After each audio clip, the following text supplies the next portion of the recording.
लाल बहादूर शास्त्री, घर एकीकडं, मध्ये गंगा नदी आणि पलीकडं शाळा. रोज काठावर जाऊन उभा राहायचंय, नौकेत बसायचंय आणि मग शाळेपर्यंत पोहोचायचंय. पण परिस्थिती हलाखीची, गरिबीची, खिशात पैसे नसायचे. एके दिवशी शाळेत जाण्यासाठी गंगेच्या काठावर आले. बराच वेळ उभा राहिले. नाविकांना विचारलं, लाल बहादूर येतोयस ना?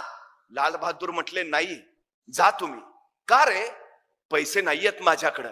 अरे मग उद्या दे. पण उद्या तरी कुठून येतील? अरे मग आल्यावर दे.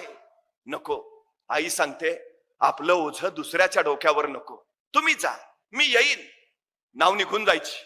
लाल बहादूर शास्त्री अंगावरचे कपडे काढायचे, त्या कपड्यात स्वतःची वह्या पुस्तकं गुंडाळायचे, त्याचा मुंडा असं डोक्याला बांधायचे आणि सरळ गंगेत उडी घ्यायचे. झपाझप पोहत पलीकडच्या काठावर पोहोचायचे. परत काठावर कपडे घालायचे, वह्या पुस्तक हातात, आणि मग शाळेत जाऊन बसायचे. परिस्थितीशी लढणारे ते लाल बहादूर शास्त्री या देशाचे पंतप्रधान झाले.